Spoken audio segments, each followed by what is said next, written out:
I do have the virtual flag. YouTube's loading up right now. So will that go live on YouTube or just be recorded? It's live. Yeah, and on our Facebook page, we've got the link to get to our YouTube page.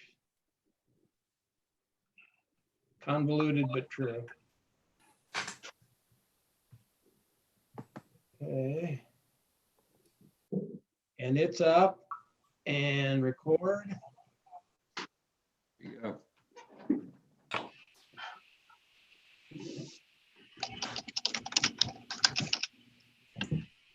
One. Should,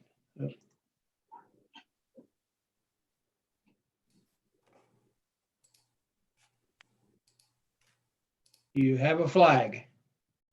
Yes. All right, we'll go ahead and get started with a moment of silent prayer and the pledge.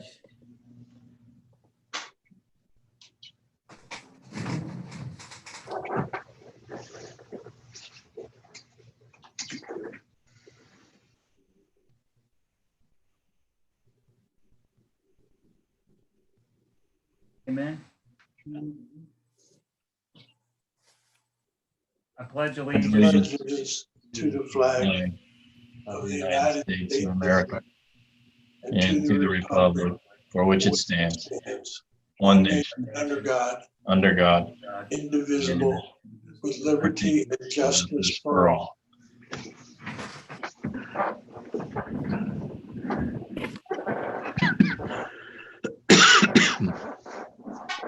All right, we'll start off with the roll call Thelma Hatfield, here.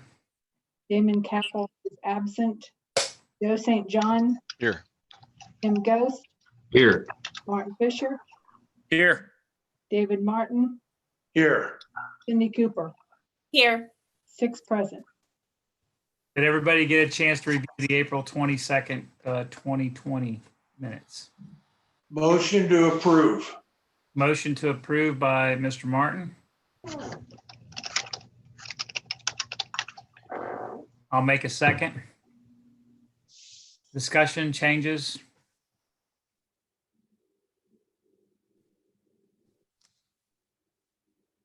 All right, we'll roll call on the minutes, please. Dave Martin, Yes, Tommy Hatfield, Yes. Cindy Cooper, Yes. Martin Fisher, Yes. St. John, Yes. Ghost. Yes. 6 yeas.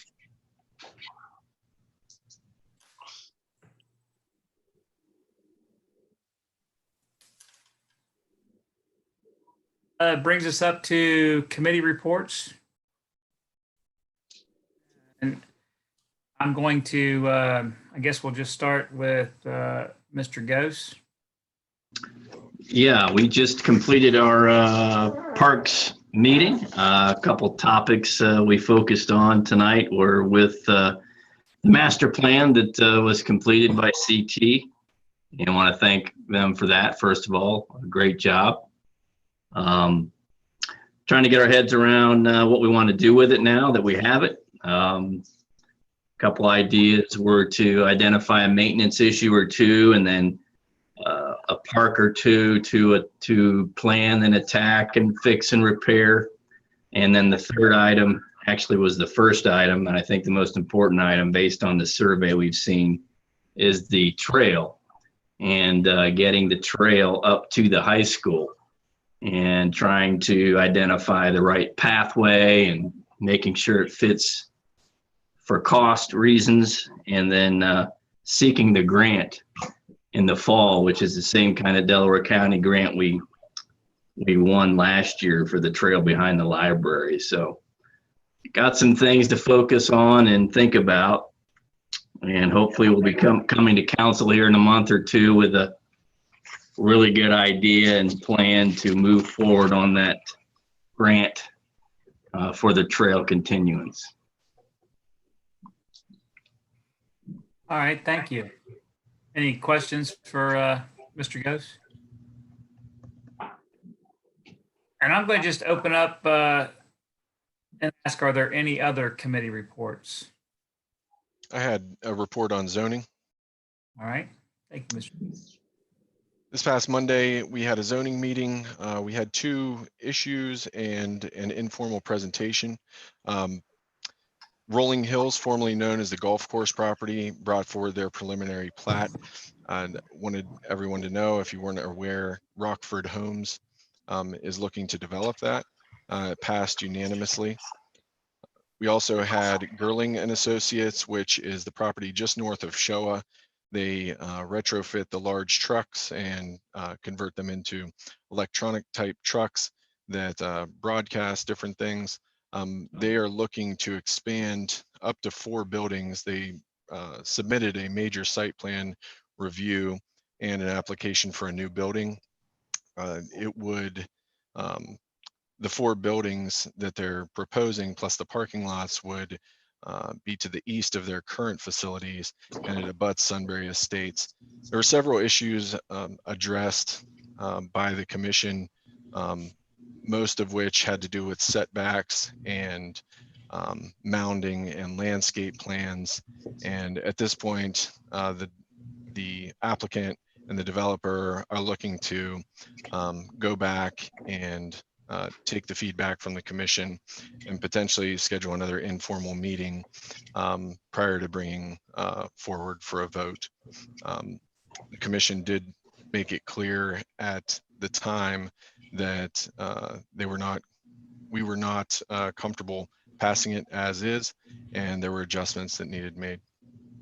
Also, we had an informal preliminary presentation by Romanelli and Hughes, who is in contract on Price Ponds, the property to the north of the golf course, brought forward a plan that resembled a plan that made it nearly through council as far as a rezoning was concerned a couple of years ago, except for they've done a much better job utilizing the open space. One of the highlights is that the developer is looking to donate 19 acres of land and deed it to the village. But if you'd like to see that exhibit, you could reach out to Steve Piles and he could present that information to you. That's all I have. All right, thank you. Any other reports tonight, committee reports?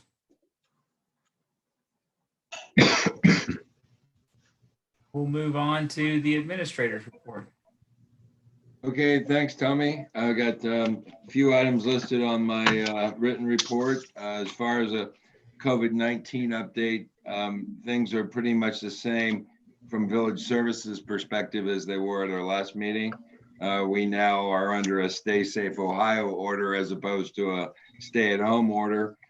We suspect there's going to be some relaxations on some of the retail sales restrictions as of May the 12th. But for all intents and purposes, things are going to stay pretty much as they are until May 29th. Here at the village, we're continuing to interview and ready to make some offers to employees at both the street department and wastewater treatment plant. Hope to have those offer letters out yet this week, and that will give us an opportunity to do background checks and drug testing, and for the candidates to give notice. We hope to have them on board by the end of May.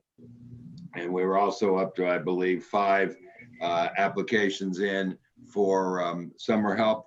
And I believe Brad's getting ready to contact them and have phone interviews, and should have them on board by our next meeting.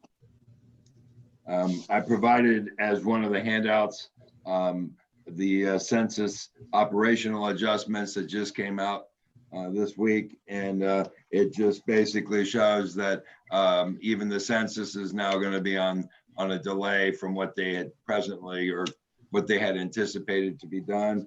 So instead of us looking at approval by the president and us becoming certified and therefore a city as of April, excuse me, of 2021, that is now slid back to July 31st of 2021. So there's some delays in that regard, and it's a fairly detailed list of adjustments that are made, so you can take a look at that, and I can have June put that up on our website as well. The other handout I've got in there is the notice we got from AEP that we did indeed receive full funding for our grant for the EV charging station. So we did receive the check for $88,766.76. So that's good.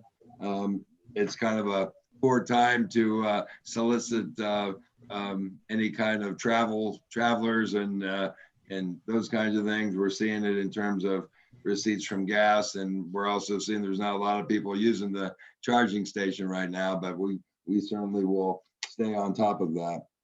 And then finally, I mentioned at the very end of the park board meeting that the Martindale wall did sustain heavy damage from the last time we met, and that's unfortunate.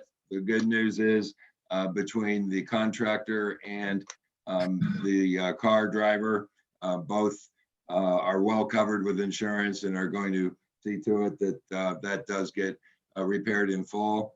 I had heard earlier this week that it might take until August to get the parts, but I believe all the parts and pieces for replacing the sign and the like, but it sounds like Dave Parkinson's got some maybe better news, and it might be well in advance of that, so we'll just see how it goes. But the good news is no one was hurt, and there is indeed going to be replacement of that, and we'll just move forward from there. Hey, Alan, are we pushing to have the wall repaired with leaving the damaged plaque in place and having that removed and put in? I mean, Yeah. I'm concerned that we wouldn't go ahead and finish this. Obviously, we don't got to wait on bricks. Right. My understanding is there was a hairline fracture to the sign, so that does indeed have to be replaced. Right. There was some capstone issues as well. And, but our understanding is that it's very possible, unless Dave knows something to the contrary, but from what I had heard, they could indeed do the brick and then put the sign and the capstones on at the end. That's what I just wanted to make. I mean, the way you presented it was going to be fall before it's fixed. And I just want to make sure that we're, getting the blacktop done, getting the brick repaired, and right. Well, and finishing it as far as we can with minus the parts. Yeah, and I haven't heard what delay there might be in removing the damaged parts, but that could certainly occur anytime, I believe. Well, I would hope. I mean, I would hope we're leaning on them to get that cleaned up and restored as much as it can, minus the parts. And if Absolutely. I need to help out or make a call or whatever, I'll be more than happy to. I just set like that. Yeah, no, you're right. That's all I got. Thanks. Any questions? All right, Mr. Parkinson, you're up. Mr. Piles, can I have a screen? Apparently I can. Y'all see my engineer's report? Yes. Okay. So we are evaluating an alternative to the original design for the outlet piping for the reservoir.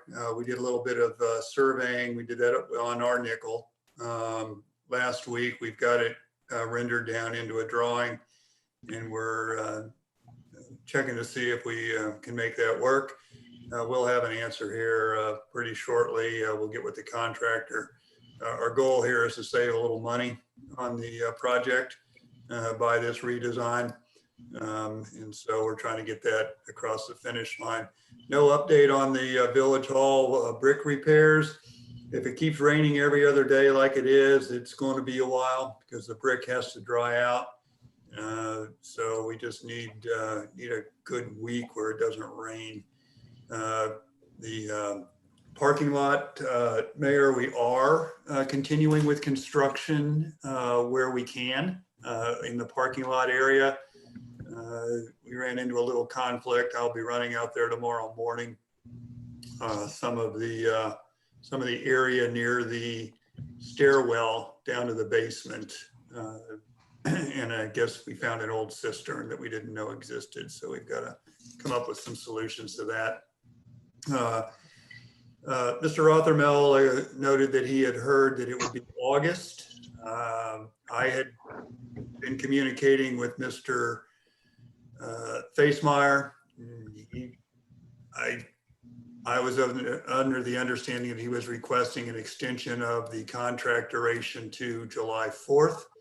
So somewhere in between there is probably the right date, and we'll get that pinned down for you by the next meeting. I had a good discussion of the master plan, as Mr. Gose mentioned in his report tonight with the Parks and Rec Committee. The street program, we opened bids. I believe it's on your agenda for this evening, but Columbus Asphalt Paving, they did the 2018-19 street program. They also did the Fallen Heroes Trail. They were the low bidder at $363,000 and change compared to our estimate of $400,000. Had a good bid on that. Had 3 bidders under $400,000, I believe. The Cherry Street right turn lane had good discussions last week. I believe it is on your agenda tonight as well. We're ready to get started on that for you. As Councilman St. John said, the preliminary plat for Rolling Hills, the old Sunbury Golf Course, was approved at the Planning and Zoning Commission on Monday. This is the development plan from the original zoning. This is the plat, and I can't get them quite both on here, but you can see that they're pretty much spot on, the exact same thing. No update on Newman Roofing and whether they're going to pursue the Paprocki property for their business and additional industrial zoning. Miller's Cove, which is the patio homes. The construction plans have been reviewed by me and staff. We find them to be technically acceptable. I don't have the agenda to know if they're on for tonight or not. There is an easement issue, and that will be discussed. If they're on the agenda tonight, we'll discuss that matter at that time. They basically need an easement to build the section of the road that extends to the south out of their development. They have not presented evidence of that easement as of yet. We are in possession of an application for a preliminary plat for Sunbury Meadows Section 16. This is the preliminary plat. This is State Route 3 right here. So it's the very northwest corner of the Sunbury Meadows development on the east side of the road. They're proposing 33 lots on 9 acres. These will be predominantly the patio homes that they built next. This is Common Bent right here. So they're going to build the same product here that they built on the Common Bent loop. There may be some different houses here at the front where they're more in the subdivision area. So that'll be on the agenda on June 1st at the Planning and Zoning Commission meeting for their consideration. Projects currently on hold, nothing new on the sewer project. That is primarily waiting for something to happen with the Price property. Magnolia Park, I continue to get phone calls from engineers. I've probably had 3 different engineers call me in the last 3 or 4 weeks on Magnolia Park. The latest one was Andrew Garner with Bird and Bull. His firm designed the Kroger expansion. He has some familiarity with Sunbury, and so he's the latest participant, latest firm to be seeking to help them get their project. The last 2 or 3 firms that have called me have all been high quality land development firms. Any one of them will do a good job and will be will be pleased with what they do. I haven't heard much new on the Granville Street multifamily development. I think that that's still something that the developer would like to do, but not much has happened there. And as mentioned, Price Farms came in with a preliminary introduction of what they want to do there. So that's off and running. We've got the usual suspects, if you will, under construction right now. The Fallen Heroes Trail is substantially complete. We just need to clean it up as soon as the grass really starts growing for real. Then we'll do a final walkthrough and get that done. That'll happen before the end of the month. Also, the schools, I reached out to Doug Schwartz at the schools, and he tells me that both schools are on schedule for their respective openings, the elementary in August of this year, the high school in January of 2022. Plot plan reviews slowed down significantly in the last couple of weeks, and the right-of-way permits, we have one. So with that, I will ask if there are any questions.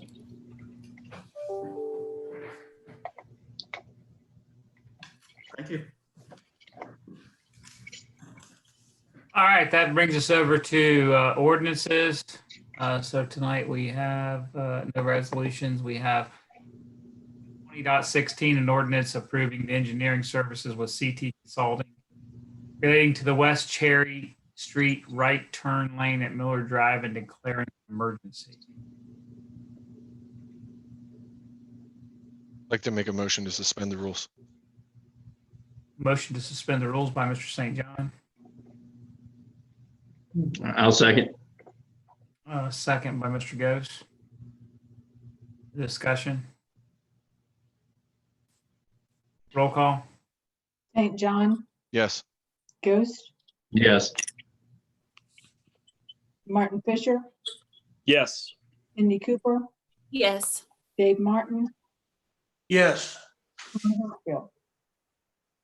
Yes. 6 yeas. I'd like to make a motion on the emergency. Motion on the emergency by Mr. Joe St. John. I'll second. Second by Mr. Ghost. I just wanted to take a quick second on the discussion piece. I should have stopped before the suspension of the rules, but we did have discussion in our last council meeting regarding this. There is a timing component to why we are pressing forward with these services. This is something that we've been talking about for 9 months, and it's attributed to the increased traffic volume from the high school scheduled to open in 2022. But due to the timing of construction, we felt like it was important to get the engineering piece of this nailed down so we could get a good plan in place and not rush towards the finish with the opening of the high school. So this is being proactive, and there's been a lot of due diligence that's gone into this. Mr. Mayor,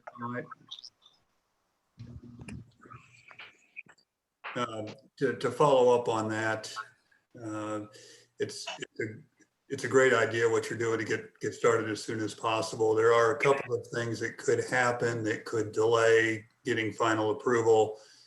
We have to make sure that ODOT gets happy with the plans, and sometimes they're very rigorous in their reviews and approvals. So we want to make sure we have time to get through that.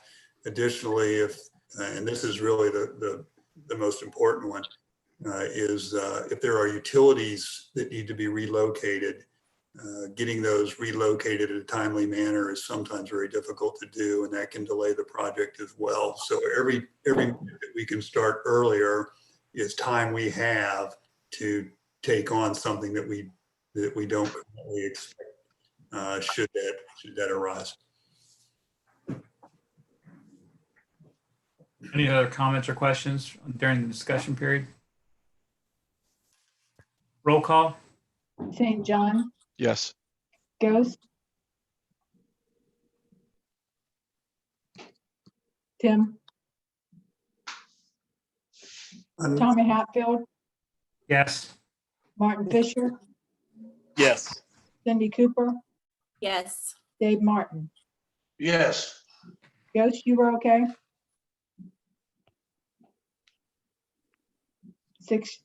5 yeas. Like you're still muted, Tim. Tim, you're muted. Did you want to count your vote on that?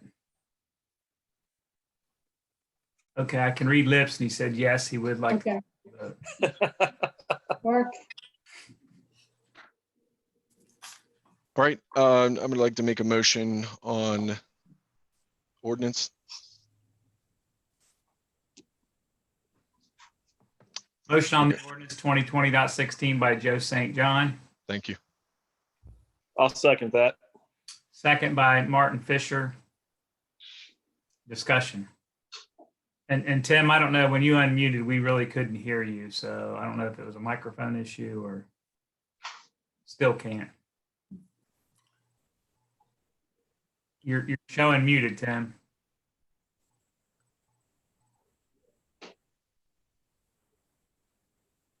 There we go. Can we hear you now?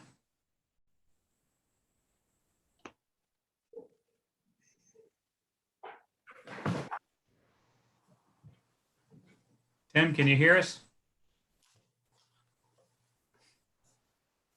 Kind of like a bad movie from the.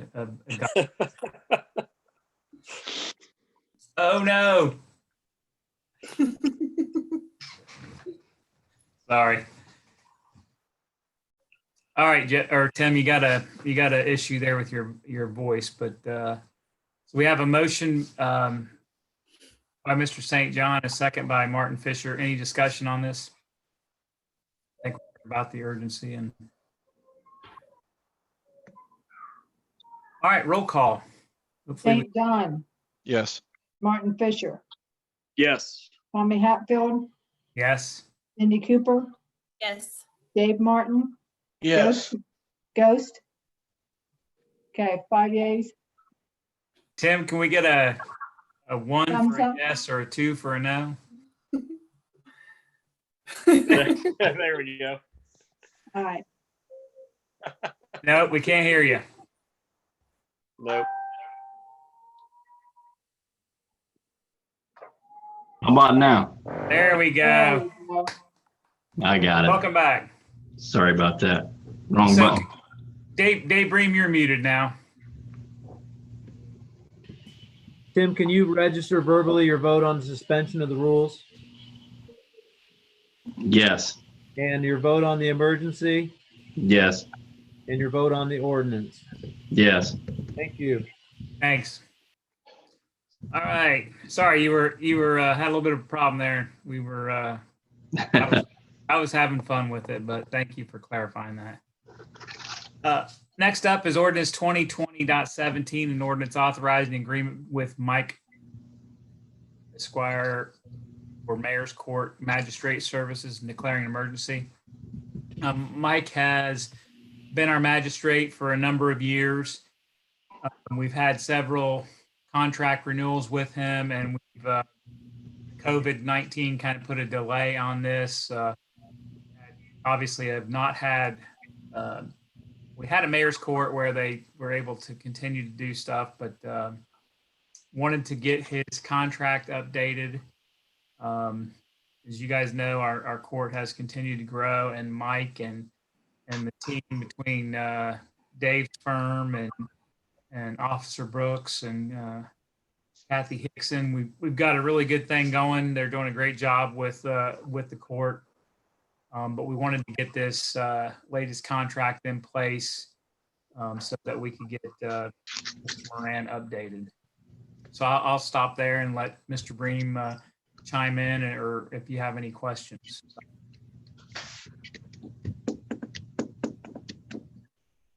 The contract amendment notes that there's no increase in his compensation for 4 years. 4 years ago, we routinely had courts where we had maybe 8, 10, 12 participants. Courts are now routinely 30, 35, 40 participants. It's taking 2 times as long routinely and much more work in between courts. You know, when you're the magistrate, you have to answer questions. You can't just show up every 2 weeks. If the clerk or the bailiff has a question, they are approaching the prosecutor, which would be my office, or they're approaching the magistrate, and he has to answer those questions. So, you know, the compensation is increased to $400 per court. If you've ever hired an attorney and know what $400 gets you, you know, he's driving from Columbus, covering Mayor's Court, driving home, and also dealing with everything in between for 2 weeks. So it is very reasonable what he's requested as compensation. He's been doing it. I want to say he started in 2006. He's been our magistrate for 14 years. I personally observed him. He does a very good job. He spends time with it. He's not in a hurry, even though he's on a flat rate. If you ever want to see it in person, I encourage you to go.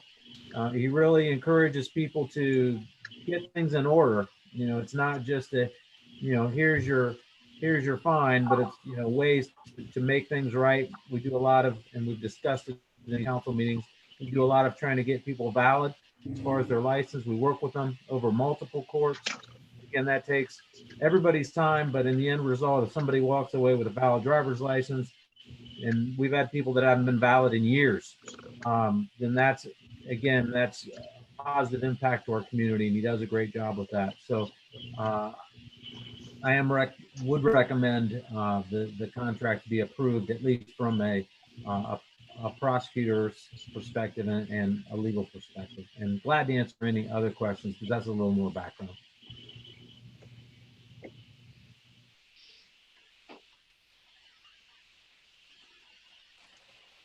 Make a motion to suspend the rules.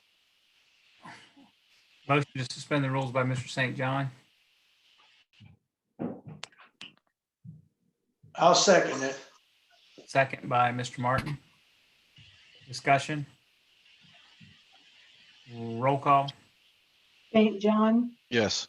Dave Martin, Yes. Cindy Cooper, Yes. Martin Fisher, Yes. Tommy Hatfield, Yes. Ghost, Yes. Dick Shays. I'll make a motion on the emergency. And I'll second that. Motion on the emergency by Mr. St. John, seconded by Mr. Martin. Discussion. Roll call. St. John, Yes. Dave Martin, Yes. Ghost, Yes. Hatfield, Yes. Martin Fisher, Yes. Cindy Cooper, Yes. Dick Shays. Make a motion on ordinance 2020.17. Second. Motion by Mr. St. John, second by Mr. Martin. Discussion. Roll call. St. John, Yes. Dave Martin, Yes. Ghost, Yes. Tommy Hatfield, Yes. Martin Fisher, Yes. Cindy Cooper, Yes. Dick Shays. Great. Mr. St. John, could you look around the corner there and tell Ms. Radcliffe we're going to go ahead and talk about the next ordinance? I thought I was going to be original, but then Come on over. Oh, wait, no. great minds think alike. I feel like I'm there. Caught me off guard. I was like, oh my gosh. All right, so next up is ordinance 2020-18, an ordinance approving the construction improvement plans for Miller's Cove and declaring an emergency. Mr. Parkinson or Mr. Green, take a stab at this first. I think Mr. Parkinson, I can go ahead and he did touch on this in his engineer's report. Again, this is Sunbury Cove. It's a development that's behind the fire department in Wendy's. It's been through zone. They're now looking to get started. This is a precursor to final plat approval, but these are the construction drawings and the public improvement plans. They've been reviewed. I did reach out to the office of the applicant, dealing with Jan Eckstein there. She's working on some easements. Specifically, the holdup easement, we have a sanitary sewer easement that's not a big deal. It's located entirely within their property. But there is an easement, as Mr. Parkinson referenced, that would require them to cross neighboring property to the south to build an access road, which was part of the approval process and zoning.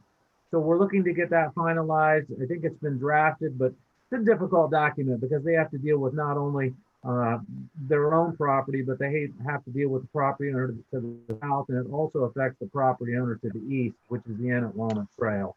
So it's an agreement that basically says that's a private road and how they're going to allow each other to have access, but also they're looking at beefing up some provisions in there, which were kind of suggested at the zoning commission meeting as far as payment for those improvements, maintenance, repairs, and replacements as necessary. So I think they're, in speaking with Jan, and Sarah can chime in, a counsel for the applicant here with us tonight. But I think that they're pretty well there with their language. They're really just looking to tie up maybe some final edits and then looking to get signatures. And speaking with Jan Eckstein, she thought that that could be accomplished by your next council meeting. And speaking with Dave Parkinson, it's, our legal opinion, administrative opinion, it's really difficult to approve the plans because right now they show construction on property they don't own, and they don't have the legal right to be on. So we want to get that easement in place and finalized. This would be a first reading on these, and then potentially, hopefully they're ripe for your approval at your next meeting in 2 weeks. And I'd turn it over to Sarah to expand or correct anything where I'm wrong. Again, Sarah, you and I didn't have a chance to talk before this, but I did talk with Jan just because I had reached out to her to talk with her about the sewer easement. That easement is identical to the easement that was done for the Annette Walnut Trail. Again, no issues there. She's, essentially using the same easement and attaching a new exhibit to it. But this one, again, which is much more complicated, involves multiple parties, has leaked into this time frame, and we're almost done. Yep. No, you said it best. Just to expand on that, we also are waiting for the lot split. So Miller's Cove will be split from we're going to call it parcel D, which is right above the fire station. And when we create the access drive going right into Miller's Cove, it literally is 50% on the 1804 properties and then 15% on what will be parcel D. There will be no curb cuts or anything for the 1804 properties to get from, it'll solely be an access drive just for the neighborhood. So that's all been drafted. We are also tying it into an existing declaration that was signed and approved between the Walnut Inn and all of the property owners back in 2018. So we're just kind of amending that with this. And we thought it best to tie it in with storm sewer. So there is going to be a storm sewer easement on the 1804 properties, Miller's Cove, and the remainder parcel, parcel D. They're all going to tie into the stormwater basin that's on the Walnut Inn property. So all of that is going to be in one document for Walnut Inn to sign and 1804 properties, and then the Sunbury Plaza Limited Partnership. So like Mr. Bream said, there's a lot of moving parts, but it's been sent out to the 1804 properties. It's Kurt Lape, who said he is going to review it with his partners and get back to us soon. So I can maybe light a fire by saying, we need you to respond at least within the next week so we can get this moving, but it is out for everybody to review. And if you guys want me, I can send it to you while, Mr. Bream, if you want us to send you a draft of it, I guess while everyone else is looking at it, we can do that. Sure, wouldn't hurt. Yeah. All right, well, thank you. Any questions? All right, well, we'll move on to the next is ordinance 2020.19. Sarah, thank you for coming, by the way. I don't think there's anything else I need, but thanks for having me. All right, well, thank you. Yep. Ordinance 2020.19, ordinance awarding the contract for the 2020 Village Street improvements to Columbus Asphalt Paving of Gahanna, Ohio, and declaring an emergency. We heard about this in the engineer's report, and I don't know if there's any questions about this. Obviously, this is fairly standard for us year over year, other than missing a little bit of grant. So.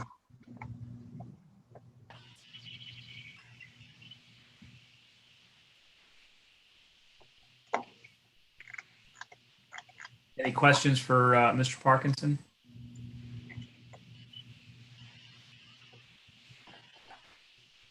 All right. I'd like to make a motion to suspend the rules.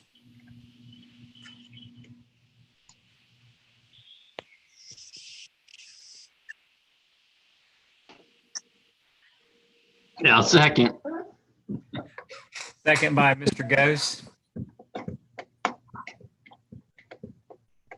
Discussion.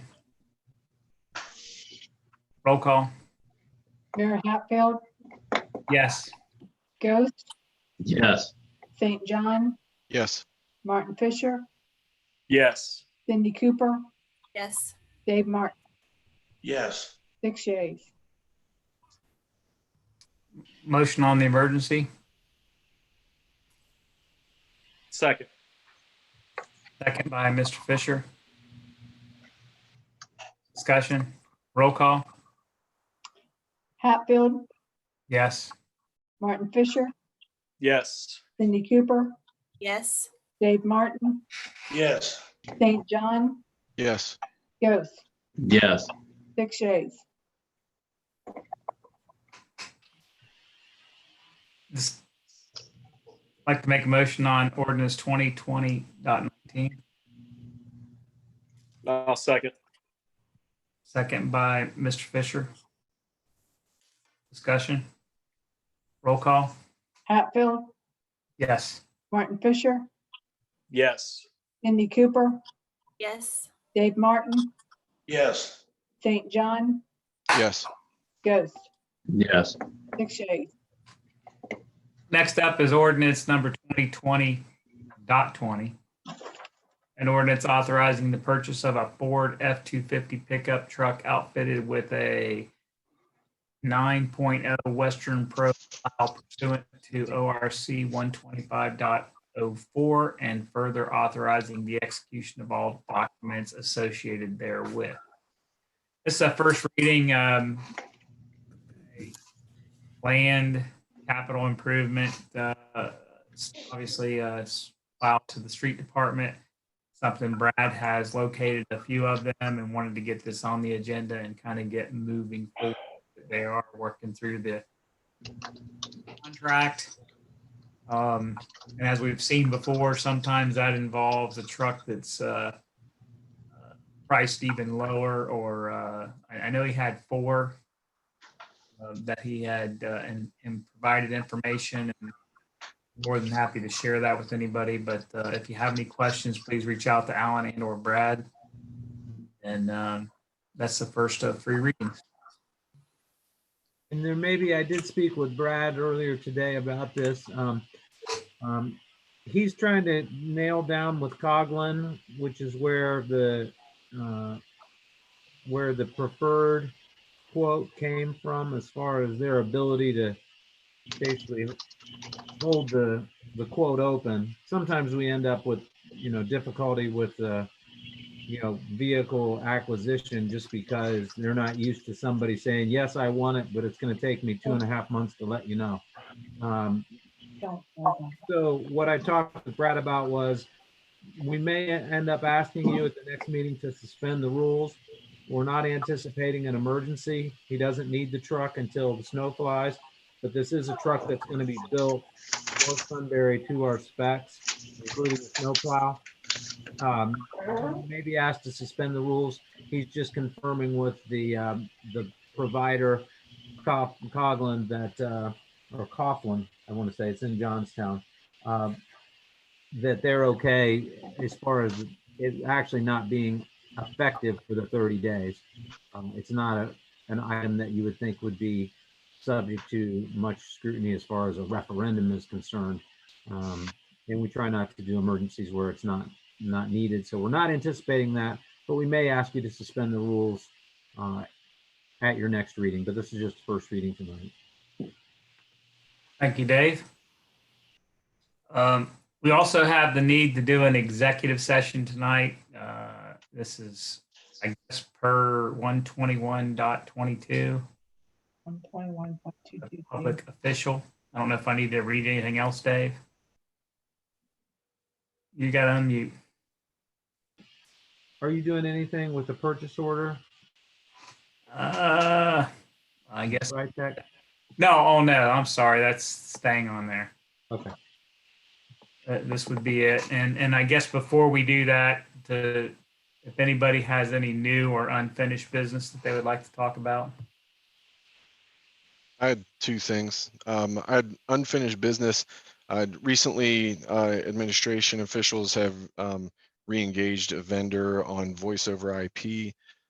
Just want to let you know that that is being discussed right now, dusting off the quote that we got from last year, and looking to upfit the municipal building, the sewer building, and the streets department building with voice over IP. There's a need. I mean, just there's many use cases for it, but one example would be voice recording, recording to servers, being able to access those files would be something good, but just wanted to mention that. And then I do have one item of new business, but I'll wait until old business is finished. All right. Any other unfinished business? I won't go around. If you have it, just let us know. And we'll. All right. How about new business?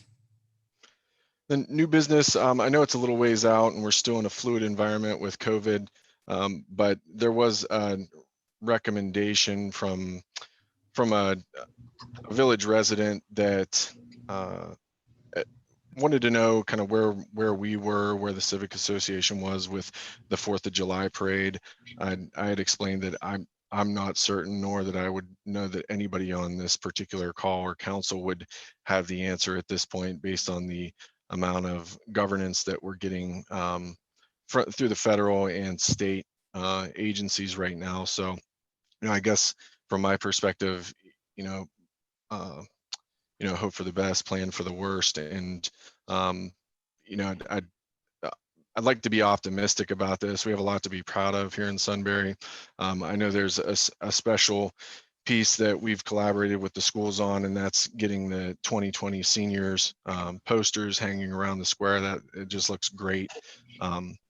And the recommendation from this particular citizen was if there was the ability to add some additional recognition for that 2020 class, given the fact that they gave up the end of their school year as part of the 4th of July parade. But I wanted to throw that out there. I know it seems like it's a little bit further away than what it actually is. We're only a couple months away, less than 2 months. So hopefully things get turned around quickly and we can really celebrate what we've always done here in Sunbury and we have things to be proud of. And I hope we can showcase that. Thanks, Joe. That is a good comment. It has, I know Alan attended a meeting with much of Central Ohio. I'll leave it at that, where there was an emphasis to not do fireworks. I mean, I think people are understanding that maybe a parade might be a little difficult or things that are in close proximity, but I really would agree with you. And when you start talking about fireworks, it's a contracted event. It's, they have to start making and you have to kind of commit. Now, the good news is I think they're willing to provide flexibility if for some unforeseen reason that the 4th of July didn't happen, that, it could happen later at a different time. But I personally agree too. I'd like to see us figure out a way to move minimally the fireworks, because that to me seems like something that can be spaced out. I know there's a lot of talk in the legislature right now about the extent of these health department orders and how long they are and those kinds of things. So yeah, it's one of those things you unfortunately got to start planning we're probably almost behind the 8 ball now on the fireworks portion of it. The rest of it, has a tendency to come together a little more quickly, a little more later, but that's a piece of something that we're going to have to, start making a decision on pretty quickly.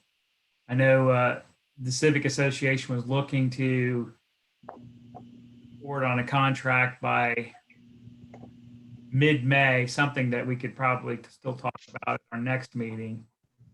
Again, at that point, it still gives you the ability to look at alternatives.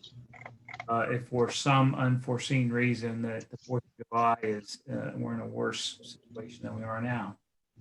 But, the good news is Delaware County and Sunbury are, have limited impact at this point by, this virus. And I think that, hopefully our Ohio officials will see clear to figure out ways for pockets of communities like ours that have, been less impacted, that we can move forward, and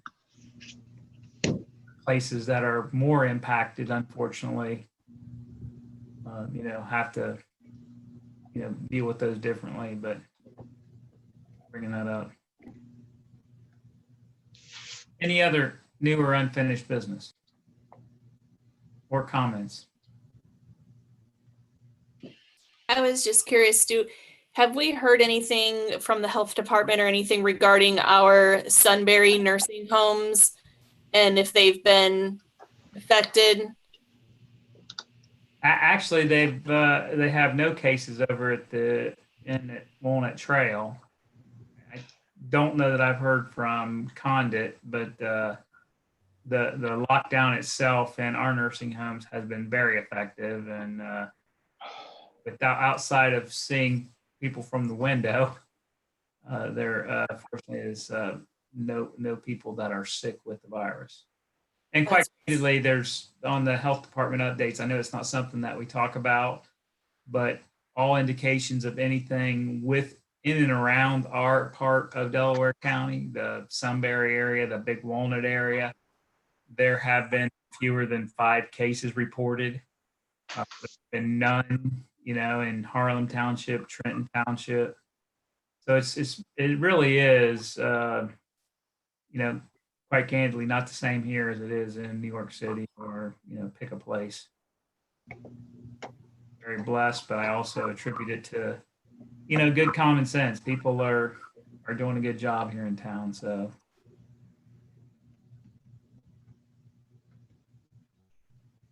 who'd have thought going to the grocery store would be a date night, but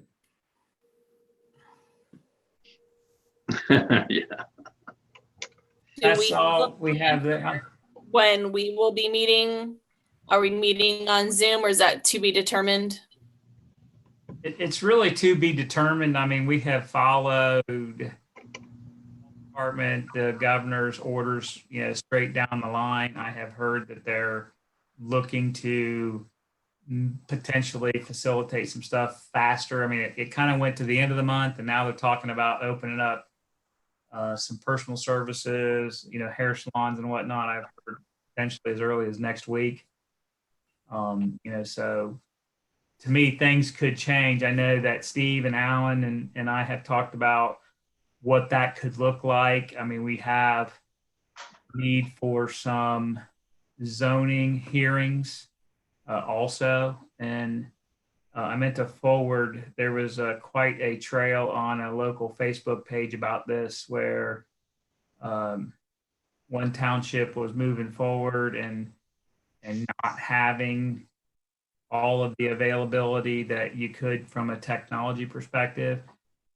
Genoa Township is moving forward with one on a Zoom meeting. It's something that Sunbury has kind of elected not to do, but we've been talking about how we could, whether it's a council meeting or a public hearing, do it in such a way that it would keep people safe. And as an example, still using maybe something like Zoom and having people in the first floor of the town hall and people in the second floor of the town hall, allowing them to come up and speak directly to council, just people distant within the council room, and then offering an overflow down below. We believe there's a way to move forward in person safely. The question is going to become, the health department and the governor allow us to do that? And does Sunbury have the right to do that? I mean, these are all things that are kind of up in the air, but ultimately right now, Cindy, we're following those orders, and I don't believe we have something today that says we can meet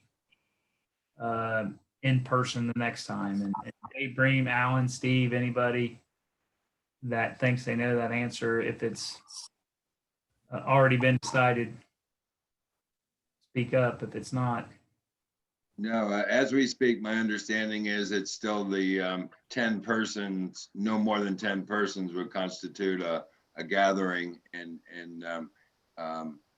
that and the social distancing are the two issues. But we're hopeful that by June 1, there will be a relaxation on that to at least allow us to have some semblance of a public hearing for the June 1 planning meeting. And it's possible we could maybe do something by March or by the May 20th meeting, but that absolutely is to be determined. There would have to be some relaxations by the governor to do that.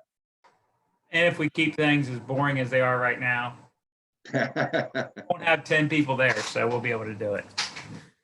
Exactly.